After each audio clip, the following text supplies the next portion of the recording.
সরকার ইসরায়েলের সাথে তলে তলে অবৈধ সম্পর্ক তৈরি করছে। আমরা বলতে চাই, এই সরকার যদি তলে তলে ইসরায়েলের সাথে সম্পর্ক তৈরি করে, তাহলে এই দেশের জনগণ তোমাদেরকে ছাড় দিবে না।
সংগ্রামী নেতৃবৃন্দ, সংগ্রামী ঢাকাবাসী, আমরা অত্যন্ত দুঃখ ভারাক্রান্ত হৃদয়ে আপনাদের সামনে এসে হাজির হয়েছি। আপনারা পত্রিকার মাধ্যমে, বিভিন্ন চ্যানেলের মাধ্যমে দেখতে পাচ্ছেন আমাদের হৃদয়ের স্পন্দন। শত শত হাজার হাজার নবীর আগমন যেখানে ঘটেছিল, সেই ফিলিস্তিনে আজকে নারকীয় ধ্বংসযজ্ঞ চলছে। আমরা এই ঘটনার তীব্র নিন্দা এবং প্রতিবাদ জানাচ্ছি। সংগ্রামী ভাই এবং বন্ধুগণ, এই সন্ত্রাসী ইসরায়েল আজকে শুধু নয়, সেই সুদূর 1941 সাল থেকে তাদের এই হামলা এবং যুদ্ধ শুরু করেছে। ইতিমধ্যে কয়েক কোটি মানুষ সেখানে হতাহত হয়েছে। সংগ্রামী ভাই এবং বন্ধুগণ, বিশেষ করে গত বছরের অক্টোবর মাসের 7 তারিখ থেকে যে ধ্বংসযজ্ঞ শুরু করেছে, এই 8 মাসে প্রায় 40,000 ভাই এবং বোন নিহত হয়েছেন। সংগ্রামী ভাই এবং বন্ধুগণ, এই নিহতের মধ্যে বেশিরভাগই রয়েছেন শিশু এবং নারী, বেসামরিক লোকজন।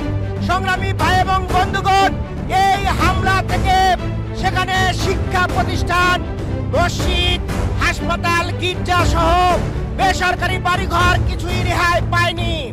সংগ্রামী ভাই এবং বন্ধুগণ, ইতিমধ্যেই সেখানে মানবিক বিপর্যয়ের সৃষ্টি হয়েছে। খাদ্য পানীয়র অভাব দেখা দিয়েছে। দক্ষিণ গাজায় আজকে দুর্ভিক্ষ হানা দিয়েছে। আমরা এই ধরনের একটি মুহূর্তে মুসলমানরা বসে থাকতে পারি না। আমরা বিশ্ব মুসলিমকে জানাবো, ঐক্যবদ্ধভাবে এই ঘটনার তীব্র নিন্দা এবং প্রতিবাদ জানান। আমরা বাংলাদেশ একটি মুসলিম রাষ্ট্র হিসাবে আমরা আমাদের মাননীয় প্রধানমন্ত্রীকে বলতে চাই, সংসদ থেকে এই ঘটনার তীব্র নিন্দা এবং প্রতিবাদ জানান সরকারিভাবে, এবং ইসরায়েলের সাথে যেন কোনো ধরনের কূটনৈতিক সম্পর্ক তৈরি না করা হয়। আমরা অত্যন্ত তীব্র ভাষায় নিন্দা জানাচ্ছি। গত ঈদের সময়ে আমরা দেখেছি হঠাৎ করে ইসরায়েলের 2টি বোয়িং বিমান বাংলাদেশে অবতরণ করেছে। এর মাধ্যমে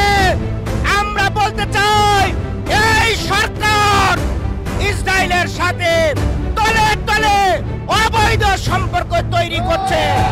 আমরা বলতে চাই, এই সরকার যদি তলে তলে ইসরায়েলের সাথে সম্পর্ক তৈরি করে, তাহলে এই দেশের জনগণ তোমাদেরকে ছাড় দিবে না। তোমাদের এই অবৈধ সরকারকে তীব্র গণ আন্দোলনের মাধ্যমে ব্যবস্থা নিতে বাধ্য হবে জনগণ। সংগ্রামী ভাইয়েরা, আজকে আমরা সমগ্র বিশ্ববাসীকে, মুসলিম উম্মাহকে জানাতে চাই, আসুন ঐক্যবদ্ধ হই এবং এই সন্ত্রাসী ইসরায়েলের বিরুদ্ধে আমরা তীব্র প্রতিরোধ করে তুলি। মুসলমানরা মৃত্যুকে ভয় করে না, রক্ত দিতে জানে, তবুও পরাজয় মানবে না ইনশাআল্লাহ।